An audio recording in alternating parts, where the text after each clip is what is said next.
I'll start with Jamoke or Joy, who has been with Chase for over 15 years. Oh no, 11 years at Chase, over 15 years experience in financial services. Currently is the VP senior business consultant there, and is working specifically with business owners and developing folks who want to be business owners.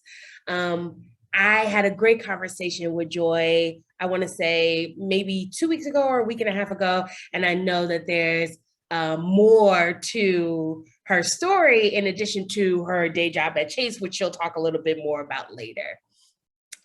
I'm also really excited to introduce Charlene, or the dividend queen, or the career goddess, or whatever energy we're going for today. But she is a certified public accountant, an international speaker, a published writer, a coach, an author. And I actually found her on Instagram, right?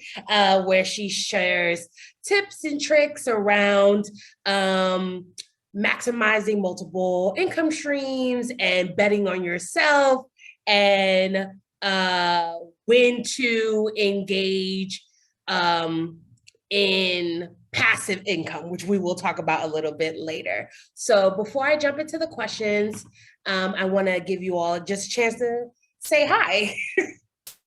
Have your voice in the room. Hi, everybody. I'm Charlene. Glad to be here. Thanks for having me, Bianca.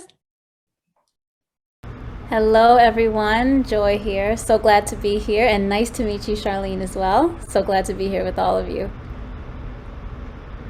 Thank you both.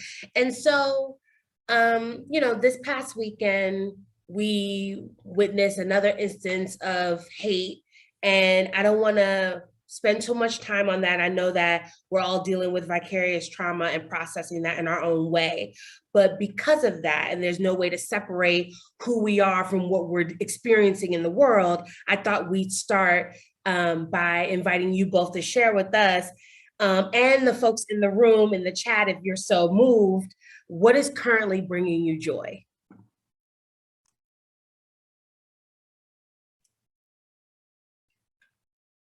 Did you want me to go first? We can start with Joy. That's okay All with right. me. Oh, that's funny. No pun intended. So actually, there's a couple of things that's bringing me joy right now. I'll say from a business side, and then also just on a non-business side. So on the business side, really, it's the work that I'm doing, to be quite honest with you. I've come from an entrepreneurial background. I've worked with businesses for, I don't know how long, and being able to sit now one-on-one with people to really help them to take their goals, their ideas, their business, wherever it is that they are, to the next level is just so rewarding, and it brings me a lot of joy to be able to do that in a really impactful way. So that's one thing that's bringing me joy.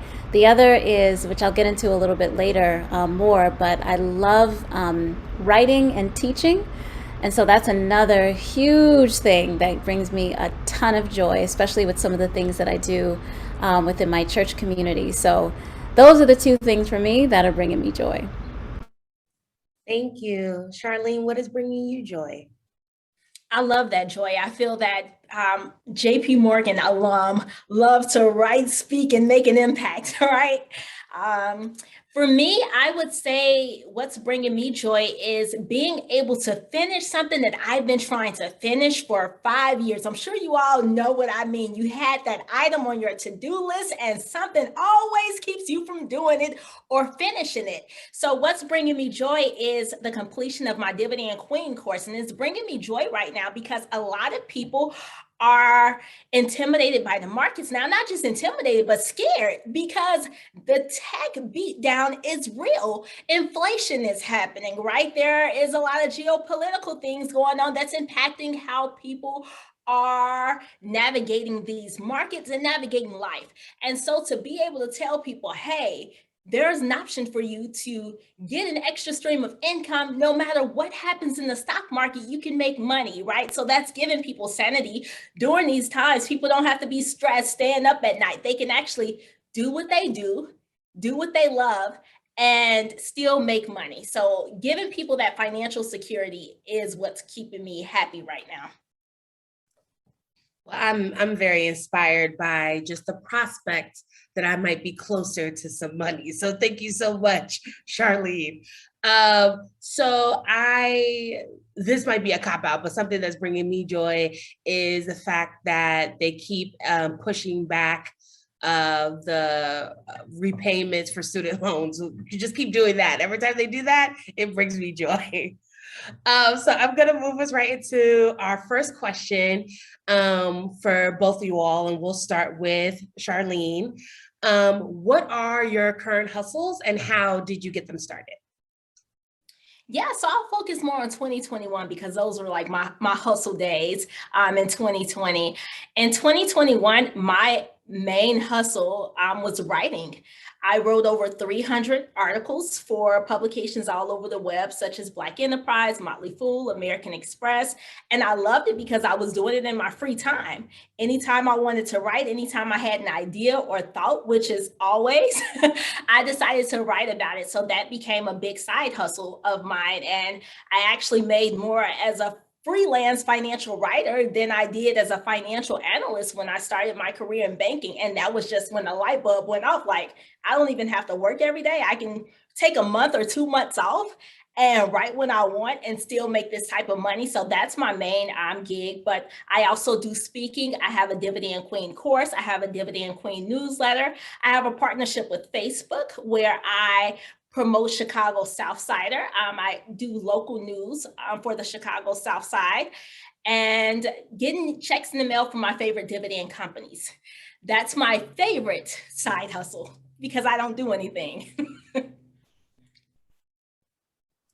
I love it. And I put in the chat, the brand is strong, okay? Consistency across the platforms. So Joy, what are your hustles and how did you get started?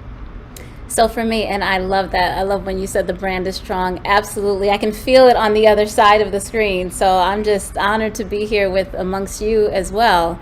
So for me, mine it's very different. So full time and all of my background is really in the finance arena, and so I'm focused on finance, numbers, business, all of that stuff. And so for me, my side hustle is more on the creative side, to be quite honest. And it all started with like having it be an outlet for me. It's almost like during the pandemic, I'll never forget, April 3rd was the first day that I wrote my first short story. Oh my goodness. And ever since then, I had been writing and writing and writing and writing and writing and just consistently writing short stories. I have much longer stories, not quite a novel yet, but a little shorter than that. Music, poetry. So there's all this stuff that I started to create, and it was really just this amazing outlet for me at the time. And as time went on, I shared it with a couple of people, and they were like, you know what, I think you have something here. You've got something here. You should really copyright this stuff. There's a lot that really speaks to children and young people and just the perspective. And so I started to explore what that could look like. How do I copyright? Because this is very, very new and totally different than what I was doing full time. And so I explored that. I looked into software for creating animation and just all sorts of things. And so that has taken off in many, many different ways. I'm finalizing like this book series that I've been working on, which incorporates a whole bunch of other things. We're going to be working with some of the school systems, and just very, very excited with all of that. And again, like I said, it's very different from what I do full time, which is great because then I get to use both sides of my brain and just do different things. So that is my hustle for now. And that's a little bit on how I got started. Oh, I love that. It's so interesting to me that both of you are doing something related to writing. I use writing as more of a therapeutic exercise. Like, getting down on paper all of those thoughts, all of those fears, the things that we're not allowed or can't say at work, has just been a process for me, but never thought about it as an opportunity to get another income stream or try something new. So I really appreciate that. I'm actually going to use this opportunity to launch another poll, which is related to what you both shared and before our next question. And this is for everyone who, since everyone said that they're either have a side hustle or they're interested in starting one, what is the thing that is holding you back from your hustle? And while we're waiting for folks to answer that, I'm wondering if both of you all can share, how did you know you were ready to engage your hustle in that way? We could start with Charlene. Oh, I have a non-traditional story. So I quit my corporate job in 2015 after surprisingly winning a pageant, after competing for 4 years straight, never winning. So once I won that pageant, it's like once you do that thing that you never thought you could do, all of these doors open, your confidence gets better, and you finally give yourself permission to do those things you've always wanted to do. And so that's what pageantry was for me. I decided to go cold turkey and quit my job. And nobody expected that. I didn't expect that. And so I quit my job and I asked myself, if I had a year to do anything that I wanted to do, what would I do? And so while I was thinking about what I would do, I just started writing. And I started taking on different side gigs. I started going on different sets, working as a stand-in and background and doing brand ambassador things. I just jumped in because I realized life is not guaranteed. You have to be able to prioritize the life that you want to live. You have to identify, what do I really want in life? And for me, I had to ask myself, is what I'm doing now, would I be satisfied if I died tomorrow? Would I be okay looking at my obituary and it said, hey, this is what she did. This is how she impacted the world. This is who she is. No, I wanted to rewrite my bio, and you can do that starting today. So I would say, if you want to do a side hustle, dive in now, because tomorrow is not guaranteed, right? You don't have to go in without guidance. Now we have resources. We have coaches that we can get help with, who can expedite our process, fast track it so that we don't have to make those rookie mistakes, right? And you get your smart people around you, people who are smarter than you, who can help you set your business up for success, right? We have a shortcut now. So that's what I would have done in 2015 if I knew all of that existed. But I'm so glad that we have these platforms where more opportunities and resources are available for us to get started. But that's how I got started. Oh, thank you so much for sharing that. And every time you say something, I'm inspired. I feel like I should be getting up and doing something right now. Joy, when did you know like you were ready to get started? So interesting question. And I echo something, Charlene, that you said. One thing surrounding the confidence, right? That confidence thing. Oh my goodness, that is a big deal. So the way I started really was not to start a side hustle. You know, that's not why I started writing. But I was like, you know what? I have something here. There's something here. And I'm like, I was talking with my husband about it, and I read a couple of things to him. He was like, yeah, this is pretty good. And so I didn't realize this is what I was doing, and this speaks to confidence, but I started sharing with different people, right? First family members, and then people that I didn't know, and they were all saying like the same kind of thing. And I'm like, okay, this is real. It's time for me to take it to the next level. And that's when I knew I was ready to really take it to that next step. But there was a whole bunch of other things that I needed to do in order to make it successful and make it be the way that it's supposed to be, which has taken a very, very long time. It's been a process because, you know, I have a full-time job, which I absolutely love, and the work that I do fulfills my time quite tremendously. So, and I'll get into some of the things later, probably about how I sort of work with my time and having a full-time job. But that's how I knew I was ready. It was just like, you know, I love what I'm doing. I love this work. Other people it seems to resonate with them. I have this confidence now, so I can go forward and just make it happen. And also, like Charlene, you were saying, I don't want to die without not having done this. I mean, that would be such a major regret. And a lot of times we do wait until the perfect time, the perfect scenario, the perfect situation. You want to go forward with wisdom, but it doesn't mean everything has to be perfect, because nothing's ever going to be 100% perfect.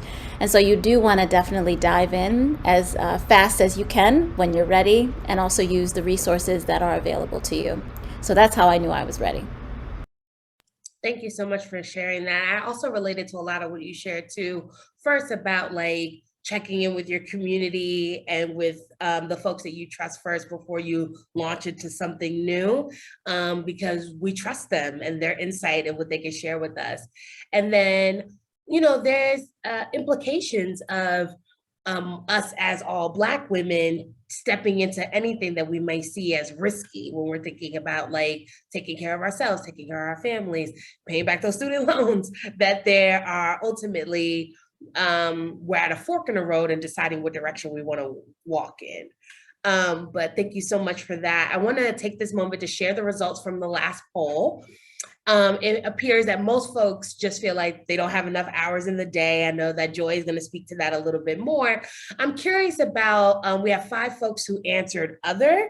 I'm curious about what those other things may be. So if anyone is comfortable and they want to talk, you can raise your hand, or if you just want to put it in the chat, then we'll share it as part of this conversation. Just curious about what are the other things holding you back if it's not your time and it's not fear of failure.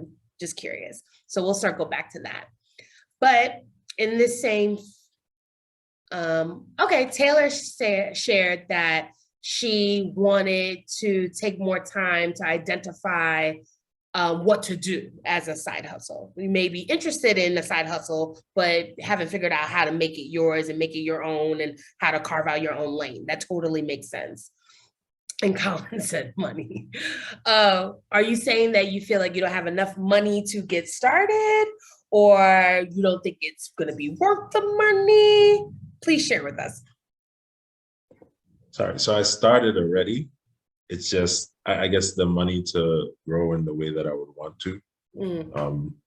Patience is something that I feel like I had before, but you learn a whole new level of patience once you start a business, and like everything is you.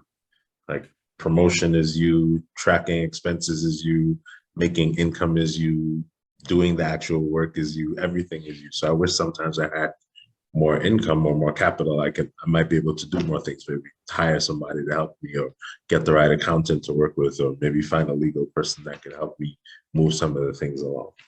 That's kind of what I meant. That's literally a perfect segue, Colin, to our next question, which is about, for both of you all again, like what advice would you have to someone like Colin, or just someone who is trying to manage their side hustles on their own and still hold down a full-time job? Maybe they're not quite ready to make that full-time leap yet, or they are struggling to make it all, keep all the balls in the air. We'll start with Joy this time. Okay, great. I love this question, and I'm actually in it right now. So a couple of things, and Colin, you touched on a few, as far as with the patience, right, and resources. That's sort of what I pulled from what you said, a couple of things from what you said. So yes, you want to start, right? So you don't want to procrastinate, right? But you also want to be smart as to how you progress and proceed. You want to make sure that you have the right resources, right? Not just for the business, but also personally, because you don't want to commingle the two. It's two different things, your personal life and your business life. So you sometimes, we get really, really excited, but sometimes we may need to pump the brakes and be like, okay, can I support myself for a year if this doesn't go the way that I think it's going to go? And again, not perfect scenarios. That's not the picture I'm painting, but just to think through some of these things is very, very important. Are there grant opportunities out there that I can maybe take advantage of? And if there are, do I know how to write a grant? Can I find somebody that can help me?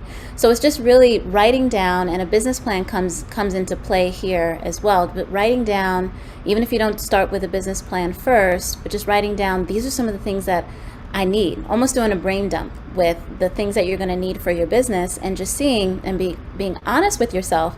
Do I have these? Am I really ready for this? Right? Because it's a big step to start a business. So that's number one.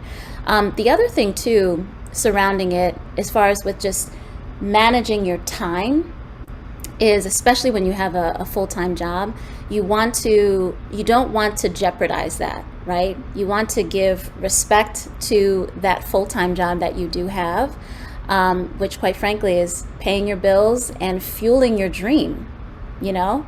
And you've made an obligation to that company that you're working for. So you want to give respect where respect is due, right? So that's where your time management and your focus really comes into play.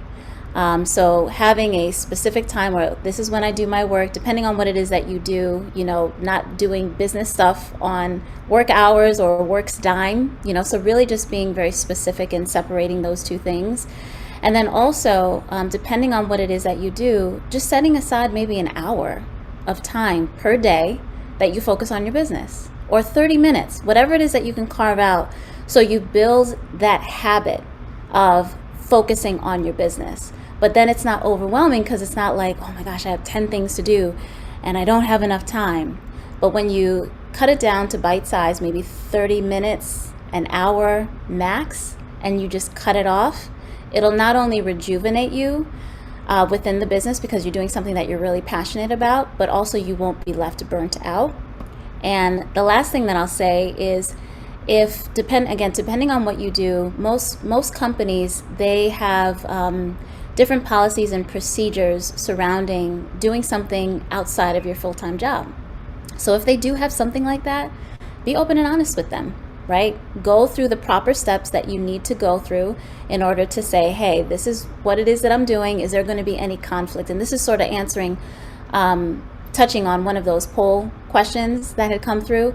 But just being open and honest, right? You want to keep everything on the table. And that also, to me, it conveys another level of respect to your job. Like, hey, I really love the work I do. I appreciate this opportunity, but I also have some other things that I want to do as well. Is that okay? Is that going to work? You know, so everything's out in the open. So those are a couple of things, a couple of thoughts surrounding that. Thanks for that, Joy. And so Charlene, like, for someone who maybe hears your story and is terrified to just like cold turkey and just jump into their side hustle, what advice would you give to this person trying to manage both? You have so many opportunities available to you. So last night I spent some time looking at grants for small business owners and freelancers and entrepreneurs. There's a whole lot of money out there. So if you need money, oh my God, this has never been a better time to leverage your gifts and put it in the marketplace, because there are people who need exactly what you have and they are willing to invest in your ideas. Now, if you don't want to go the grant route, then freelance writing is an option. When I started writing, I didn't know I could get paid for it. I was doing it for free. I wrote hundreds of articles for free when I first started because I was just trying to promote the other things that I was doing. But freelance writing actually became a bigger part of my life and actually made the most money unexpectedly, right? So you can write about what you know. You can get paid for your words. Everything we're talking about right here, that's an article, right? All I'm doing, 3 bullet points. You know what something I said, Joy said, we put in our own words, and that's an article right there. And people are going to pay you for it. I actually hire freelance writers because I want to give more people exposure to these opportunities that they don't know exist. So you can write about what you're doing until you make it in what you're actually doing, right? Because when you're building a business, guess what? You're doing a lot of research. You're looking online, all that research, guess what? That's an article. That's 10 articles right there. 10 days, right? 10 articles in 10 days because of that research. So now you can put that research to use while you are building your business. And another thing, now is the best time to get started because technology is shifting the landscape, right? So if you don't get in right now, technology may be able to perform the side business or task that you are doing. So make sure that you understand how technology can play a role in your business so that your business can still be relevant, right? If you don't get out there fast enough, guess what? Somebody else will have your idea. I think that's what pushed me forward in a lot of things because I was scared. You know, everybody has those moments of being scared when you're going to a new level in your business or you're trying something new. But you have to realize this. If you don't do it, how would you feel if you see somebody else the next week or next year with the same idea that was given to you? How would you feel about that?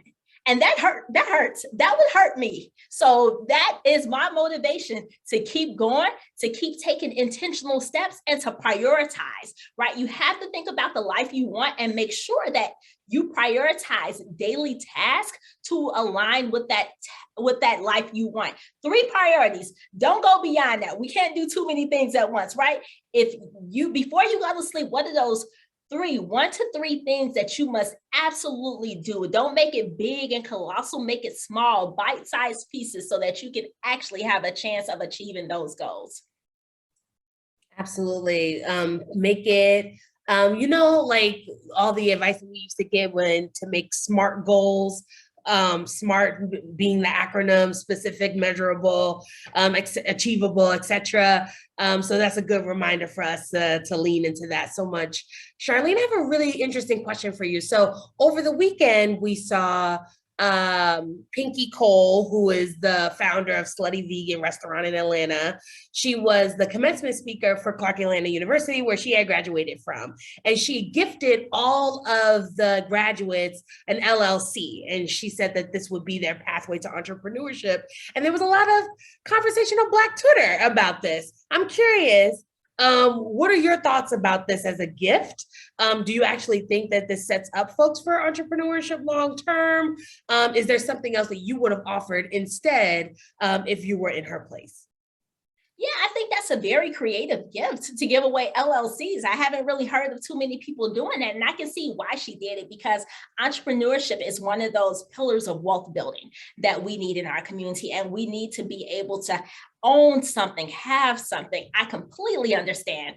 What I would have given is access to investment opportunities, right? Because we need to be in a position to allow our money to work for us. We are top workers, right? I don't think any of us really have a problem with working, especially high achieving people. We don't have a problem with working, but we do have a problem with allowing our money to work for us, knowing how to turn our paychecks into passive income. And that's what stops the wealth gap. We don't have an income problem. You see more people making 6 and 7 figures, but you also see more people talking about debts, not being able to manage their money, not being able to pay their tax bills, right? We see all of those problems. And so helping people to understand how to use that money when they graduate, all the money that they might get through a business or in their job, how do you turn that paycheck into passive income so that you never have to worry about money again? That's what I would do. Absolutely. I'm curious, because we've kind of hinted at it a few times, both of you. Joy, we could start with you. What is the most common mistake that you see with business owners as they're trying to get started? And what resources are available from your perspective and your experience to them, regardless of where they start? Wow. Okay. So that's a really good question. Let me try to boil this down to a couple of things. So, failing to plan, really failing to plan. Again, not trying to plan for everything, but you have to know what you're trying to accomplish, what it is that you want to do. And so one of the best ways to do that and sort of capture it is in a business plan, right? I mean, it's very basic. It's something that we always talk about, but it really doesn't only just open the door or give you a roadmap as to what you want to accomplish, but it also opens the door to lending opportunities, right? like Colin was talking about, the money, right? Even with grants and things like that, these organizations, they look for a business plan, especially when you're first starting. So that's one thing, not really planning and having focus and on your mission, your vision. The other thing too, as far as a pitfall and mistakes, is not building out the right ecosystem. So some people call it a trusted advisors and all of that, but not having the right ecosystem. So that would speak to your accountant, making sure that you have the right accountant, the right CPA, the right people on the financial side that understand what it is that you're looking to do. And it's not all about, I need to save on taxes, I don't want to pay no taxes, no. If you really need to get some lending, you're going to need to show some type of profitability in your business in order to get some funding, because if you don't, then clearly additional debt is not something that you can support. So really having a good team, a good financial team, so not just your CPA, your accountant, but also a banker is important as well, because they are your inroads to that whole lending landscape. So having a really good banker as well. On the financial piece too, is having a very good financial system. So that's the other thing that I see a lot is, and the pandemic really brought this out when people were applying for PPP. A lot of people, especially in our community, did not have their paperwork in order. And that hindered them from being able to get this Paycheck Protection Program funding and all sorts of other things. So you want to make sure that you have like a good QuickBooks system or other systems in place to really help you. So that leads me to some resources. There's a couple organizations that I'm going to talk about. One is outside of Chase, so I'll leave Chase for last. But one is Start Small, Think Big, and I'll share it in the chat.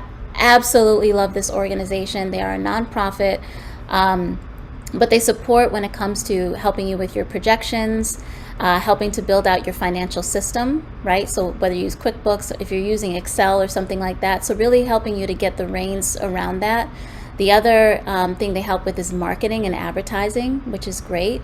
I have a couple of clients that I work with where I refer them over and they've been helping them with their logo creation, just helping them with their branding. And again, all this is complimentary. And these are great people from corporations and larger businesses that have volunteered their services to help us. And then they also do legal support, which is great. I have somebody else I referred over there that wanted to start writing contracts, right? So as she's negotiating and getting into deals with people, she really needed help with contracts. That's not my expertise. So I was like, hey, let me refer them over to them. So that's a really, really good resource. The other is like within Chase, we have, of course, our consulting. So again, I'll put that in the chat, our landing page surrounding the one-on-one coaching that we do with businesses that are about 100,000 plus in revenue. But outside of that, we have a business resource site as well that has tons of information. It even has like 9 steps to writing a business plan, all sorts of phenomenal resources at whatever level you are at within your business, as well as on-demand courses and things that you can take advantage of. And then grants.gov is really good. So looking for grants, different grant opportunities, grants.gov is very good. And then the last one I'll say, and there's so many, but the last one I'll say, outside of like your local city, like in New York has a lot of great resources on the city website, but SBA.gov. SBA is phenomenal. SBA is a government agency that is really there to support businesses. And so they have small business development centers that are all throughout the country that will that has coaches that will help you with your business planning, with a whole bunch of different things, help you with the grants, help you navigate, contract opportunities. I mean, it's a plethora of opportunity there with the SBA. Now, I will warn you, the website is very comprehensive. It's a lot going on, so you have to do the research, sort of like what Charlene was talking about, in just researching different things that are out there. And then perhaps, like you said, I love that idea, Charlene, is as far as being that freelance writer. Perhaps if you get really good at that SBA website, you could write some articles on that and make some money. I absolutely love that, because I get that all the time. They're like, I don't know how to navigate SBA.gov. I don't know. So that's a great idea. So maybe one of you will take that on and make some money as your side hustle. So those are some resources and my perspective on that. And I'll share them in the chat. Yeah, I took some notes while you were talking as well, so feel free to please add to that. Thank you so much for that, Joy. I know that there was your last comment made me think about Clubhouse last year and how everybody had a room saying like, this is how you start a business and this is how you make an LLC and this is how you like make passive income or invest in stocks or whatever. So many people were gaining a following by saying that I'm an expert, come to me and I have those resources for you. So just like you all have both shared. Charlene, so in addition to all the many things that you do, you are also a certified public accountant, like a CPA. So a big part, I think, for folks who are either thinking about a side hustle or a small business is tax implications. Like nobody wants to be in trouble with the IRS. So I'm curious if you could speak to that directly. What have you seen? How are small business affairs as it relates to taxes different than if you have a 9 to 5? What are the things you need to look out for? Just anything related to that. We would love your insight on. Yeah, it's a different world when you're talking about taxes from an employee perspective versus a side hustle perspective, because when you're an employee, those taxes automatically come out of your paycheck and you feel good and sleep at night, right? You make sure you get the right amount taken out and you may not have to owe, right? If you've done the right calculations. But you have to do those calculations on your own from scratch and predict what your income will look like in order to match your tax liability with your potential with your potential income. So what I would say, when you have a side hustle, remember you have to pay taxes on that money. If you don't pay it throughout the year, if you don't pay quarterly estimated taxes, well, you may have a big fat tax bill if you didn't pay enough taxes in your regular work job at the end of the year. So be prepared for that. So it's good, just like Joy said, make sure you have QuickBooks. Make sure if you don't have QuickBooks, use Excel. Use whatever you can to track your income to see what your potential tax liability will be. And if you want to decrease your taxes legally, make sure you're taking advantage of business expenses, right? Business expenses can decrease your tax liability. So what are your startup costs? What software are you using?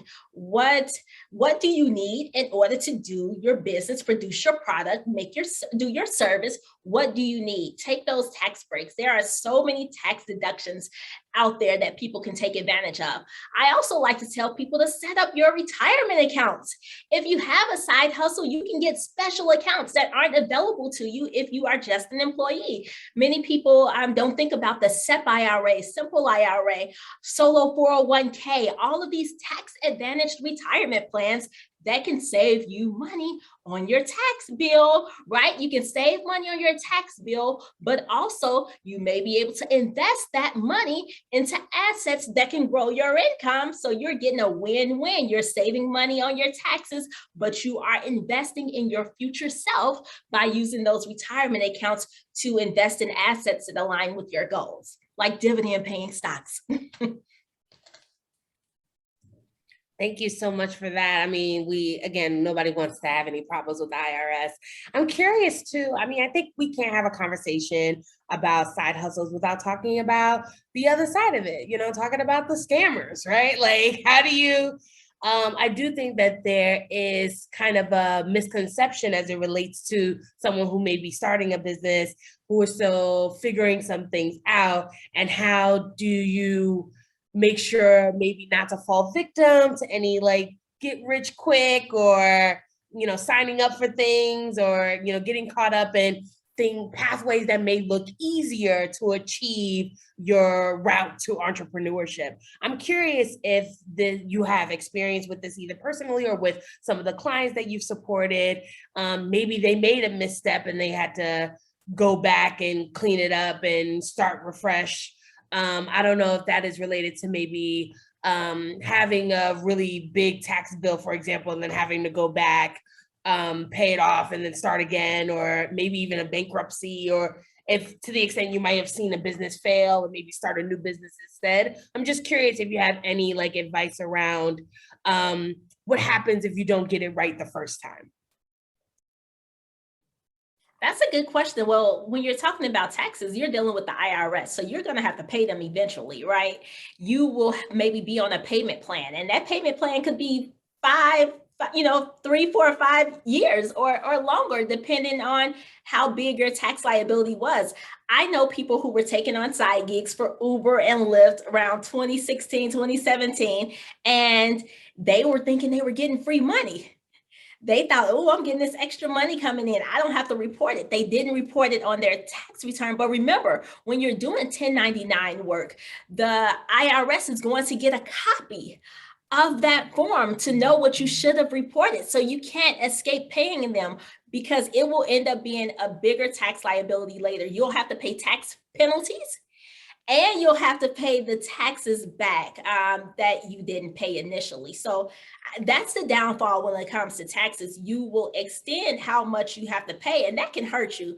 I know people want to drift into other side gigs, but if you have a tax liability, an outstanding liability, that may prevent you from doing other things. So that's something you want to think about. Pay those taxes. You don't want to mess with the IRS, because that could hang you up on other things in life or other types of opportunities.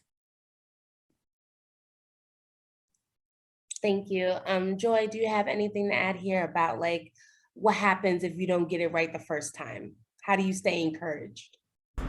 How do you stay encouraged? You know what? It's it's the thought process of, you're not always going to get it right. You're just not.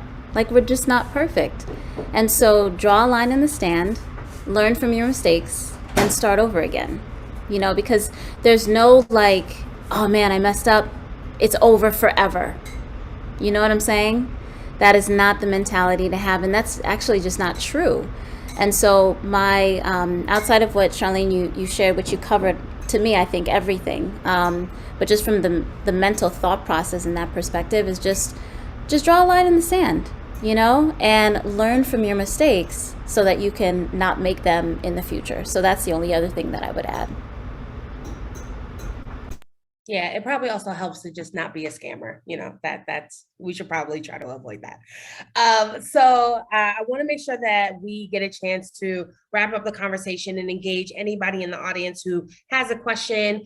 If you have a question, feel free to put it in the chat and we'll share it out. Or if you'd like to ask, that's okay too. Whichever you prefer, just let us know.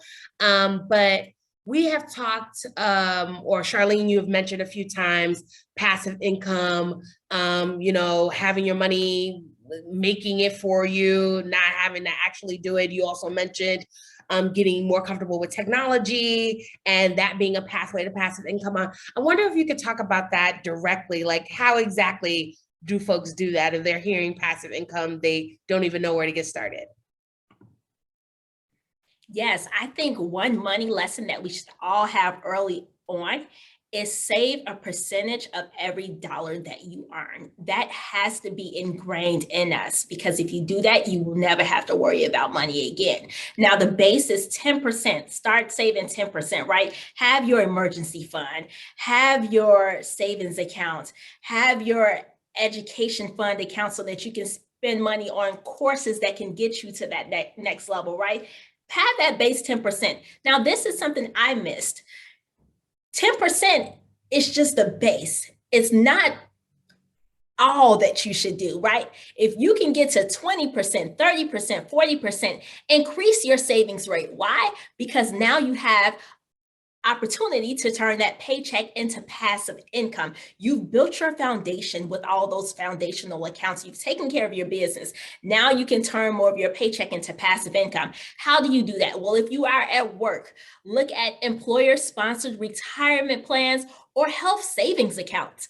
Many people forget about those health savings accounts. If you have a high deductible health plan, guess what? You may be able to invest the funds in your HDHP and get assets, get passive income in your medical savings account. That's really cool. If you have a side gig, right, take a percentage of that money and put it in your SEP IRA, simple IRA, all of those accounts. But then look at maybe a self-directed account if you want to look at more alternative assets like real estate, crypto, all of those alternative assets that you may want to add to your portfolio. You can even put a business in your retirement account, right? There's so many things you can do to create passive income, but the goal is start saving first, start saving that base, right? Make sure you have your financial situation in order, but no matter what, save that base. And when you are in a position to save more so that you can turn more of that money into passive income. Absolutely. I know, like for me personally, I have all of the things that you mentioned, but I also set up my savings account so that it just takes off the top, like at a regular interval. And then you look at your savings account and you're like, oh, I got all that money in there. Like, okay. Like you weren't consciously doing it and you didn't even miss it because it was gone already. I know my grandmother used to tell me all the time, make sure you pay yourself first. So that's just a good practice to have. Charlene, you mentioned something that I wanted to ask Joy about, and then we'll pause to see if we have any questions from our audience.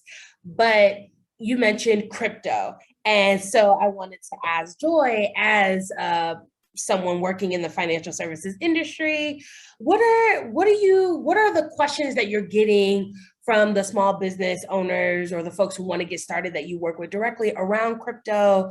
And what are the benefits that you've seen? Maybe some things you're more cautious about.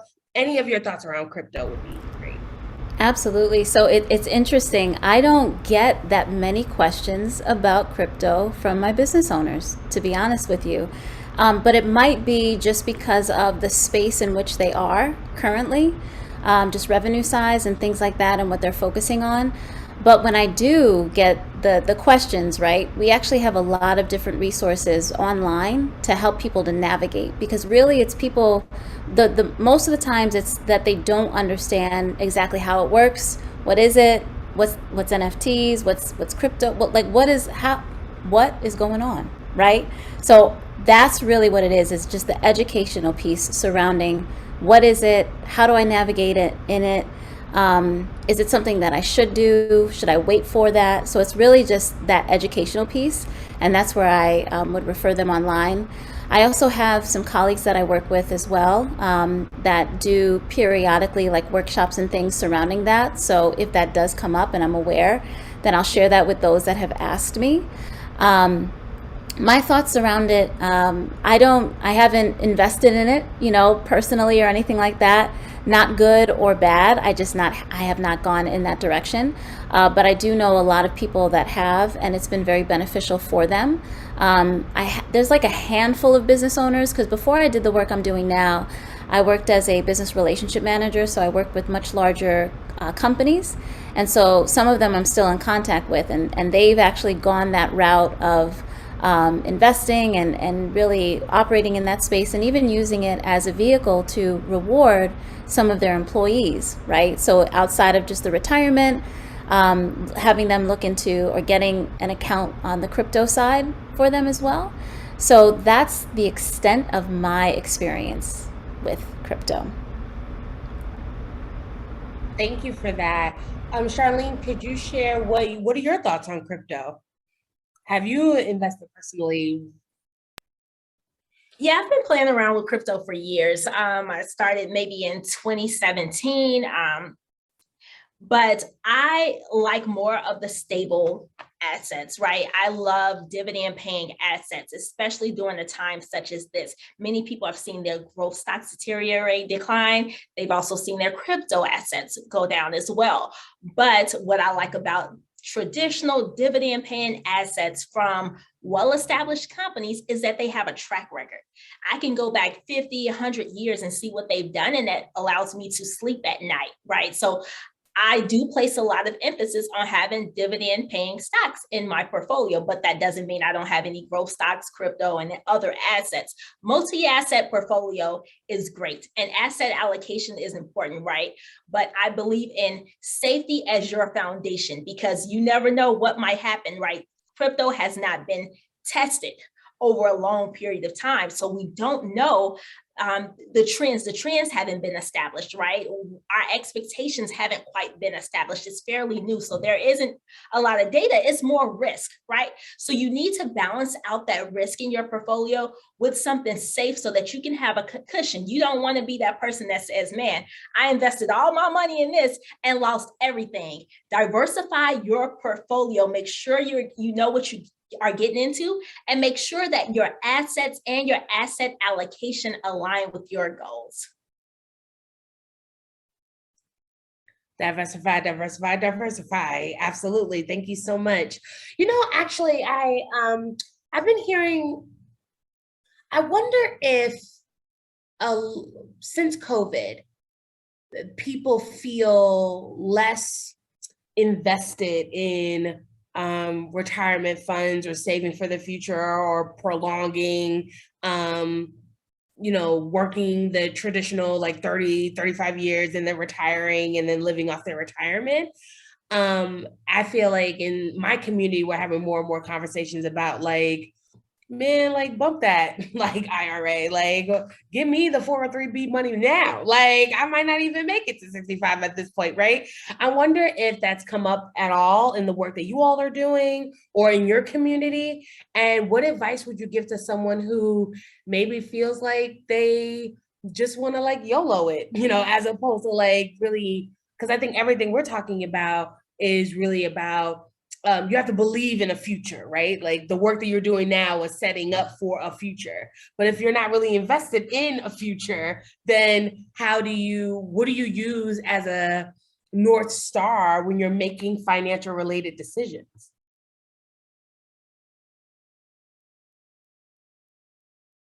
Well, that does come up in conversations for me, especially 5 years ago. It was so hard for me to talk to people about retirement and Roth IRAs and the benefits, because many people who were interested in it, they were only interested to the point of their 401k, 403b, all of those employer sponsored plan. They didn't want to think about anything beyond that, right?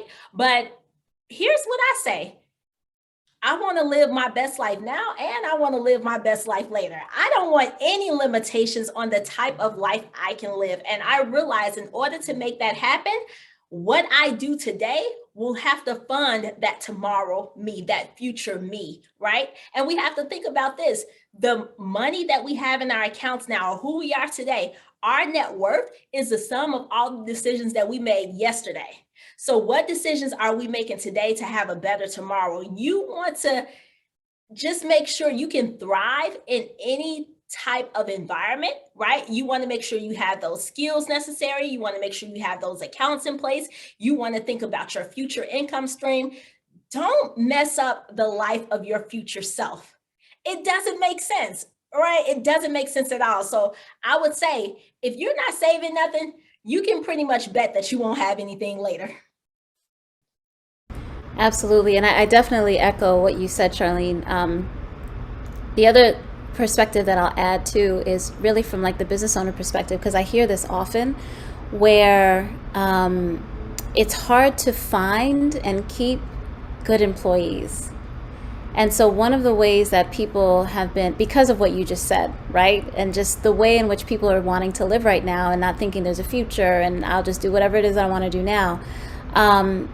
But there is a population that is really looking for building something in the future. And so a lot of these companies, they don't have like retirement programs.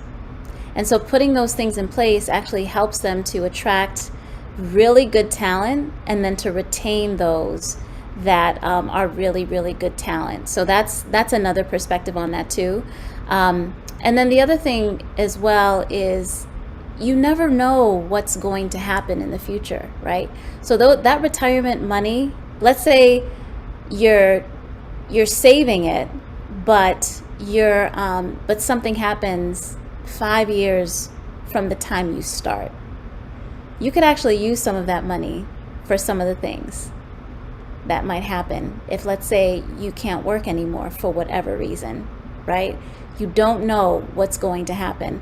And so it's almost like, it's like preventative maintenance. It's almost like when people talk about, just to use a really basic example, about the importance of drinking water, that eventually at one point became a thing, but it was always a thing. It's always important to make sure that you drink water. It's very healthy for your body. So it's like, to me, it's like one of those things that's important that we all should do, because we really don't know what the future is going to hold. And let's say for whatever reason, right? I love the fact that from within this country, there are a lot of tax benefits and different things that you get when you set it aside in an IRA, Roth IRA, well, not Roth IRA, but the 401k, all those sorts of things, 403b. But even if you don't go that direction, just having that savings, like Charlene was talking about, right, is very, very vital, because it can set you up for the future and live a totally different life than you're currently living now. So that's my perspective on that. Yes, we are invested in the long term over here. Not to mention that if you take out any money from your IRA or your 403b, you're going to have problems with the IRS. So thank you so much, both of you, Joy and Charlene, for having this conversation with me. I just want to invite everyone to also thank our guests and share anything you learned in the chat. Is there anything that you want to say to us that you maybe didn't get a chance to say before we wrap up the conversation? I guess, the only thing that I would say is I'm just proud of everybody that actually is here.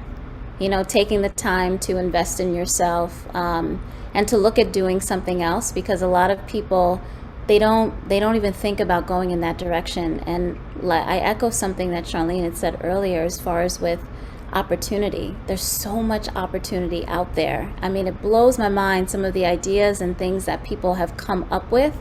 And I get this chance to work one-on-one, and it's a space that has just not been fulfilled yet. So I really commend everybody that is here. I encourage you to continue to press forward, even when it's difficult, because it is going to get difficult. So having a growth mindset mentality versus a fixed mindset is very vital. Having mental fortitude, having grit, which is something that, we don't really talk about that often, but to really just press and move forward within what it is that you do. So those are my final words of encouragement to you all. Thank you. Charlene, forgive me, but before we move to your final words, we actually got a question in the chat I just wanted to lift up. So it's about courage and moving past anxiety as it relates to starting a business. So we did talk a little bit already about the resources that were available, but I'm just curious if because for me, the way I'm reading the question is as it relates to like mental health and kind of almost pushing past yourself to get started. Is there anything that you would share for this person about how they might do that? And I'm paraphrasing it's in the chat. I would say your environment plays a huge role in the person that you think you can become. So if you want to be an entrepreneur, if you want to start a business, hang around all business owners. They always say you are the average of the 5 people that you spend the most time with. I think Jim Rohn once said that, and that is so true. Get involved in a group of entrepreneurs. Don't be down on yourself because you're not an entrepreneur yet. Use that as an opportunity to ask questions, learn how they did it. Find out their mistakes they made so that can accelerate your progress. And you really have to get in your head and think that it's not about perfection, like Joy said earlier, it's about progress. As long as I'm making an ounce of progress every day, I'm happy. It doesn't have to be big. Don't overwhelm yourself. Don't overwhelm yourself with your goals. Bite-sized pieces, day by day. People don't realize the power of consistency. Small things over a long period of time add up. That's how greatness, that's how champions and winners are made, by doing small things consistently well. Focus on that and you won't have any problems. Start where you are. Absolutely. I would definitely agree and add, for me, when I was starting, I got to a point where it did become burdensome. But it started from a place of joy before that. And that's when I realized I got to back off something is off, something's amiss, I'm doing too much, because I it's like when you start a business and you have a company, you're choosing to do it. Like, you should enjoy the thing that you're choosing to do. And so, really, for me, I had to just take stock at, okay, what is it that I'm doing? How am I approaching this? And sort of back off, because I put this pressure on myself and nobody else was putting pressure on me. Like, you got to do it by this day and that day. No one was doing that. That was me doing that, causing that pressure. And so that was something that really helped me to sort of pace myself, not be overburdened or overwhelmed, and help to relieve, any anxiety that might come about. And just, like Charlene just said too, bite-sized just pieces, just little at a time. And then before you know it, you're where you want to be. The other thing too that you talked about with your question about monetizing a niche. I love, Charlene, what you said about just the people that you're around, changing the circle that you're around. So you'd want to be specific as far as being part of different networking groups that are in LinkedIn, or different networking opportunities that are maybe a part of a brand that is like yours, or one that you want to get into, and just really reaching out and getting out there. And there's no stupid questions. There's so many people out there that are willing to support. So just being willing to ask those questions, and just, expect a no, and no's are okay, right? Because then when you get the yes, it's like, this is awesome, but I was expecting this no, right? And when I say expect, I'm not talking about, man, I'm always going to get rejected or always turned down. But if you can get over the no's and the fact that that actually is going to come, that fear and anxiety of going out there really starts to dissipate. It just, because it's no longer an issue. It's no longer a concern anymore. It's just part of the landscape. It's like, when you go to the gym and you're lifting weights maybe for the first time, or you add some additional weights, it's going to be hard, but you still do it anyway. So it doesn't hinder you. So you're expecting it to be a little difficult. So it's that kind of thing that I'm talking about when it comes to just your mental health and the way in which you approach it. And then I guess the last thing that I would say is just, for me, quiet time, sitting down, time to reflect. For me, I do read the Bible, but there are other things that people read to just really help to get them centered, and just to get that encouragement that they need, or even like your girlfriends, or people that are in your circle, or your boyfriends, right? To really help to be that source of encouragement and support, so you don't feel like you're out there all alone. So those are a couple of things that I would add, and hopefully we were able to help answer that question. Thank you so much for that, Joy. And now, Charlene, I want to invite you to share any last words, and then we'll wrap up the conversation after that. Yes, I was going to say that. Well, I am going to say that if you are scared to dive in, there are specific steps that you can take that don't have anything to do with the anxieties that you may have, right? It may be money that's an issue, or it may be putting yourself out there in front of people, or just learning how to monetize your business. Well, there are things you can do. And one, that thing is build your personal credit. If you build your personal credit, you will be in a better position to gain business credit that can allow you to unlock all type of opportunities for your business. You can get more money for your business. You can get credit card rewards and travel for free. I did that for years. I traveled for free every year using credit card rewards because I had a business. That's one thing that kept me motivated to be in business because I got to travel for free. 2, save money. And when you save money, create a separate account. That could be a sub account that you have, or a separate account, and you call it my 6-figure or my 7-figure business fund, because you're already putting it into your mind mentally that I am going to do this, and I am investing time and my money into this account because I know that it's possible for me. And so those things will get you in the mindset and prepare you financially for what you seek. Thank you again, Joy and Charlene, so much. I'm so grateful for this conversation. There were so many good nuggets to pull out of it. Thank you so much for sharing your time.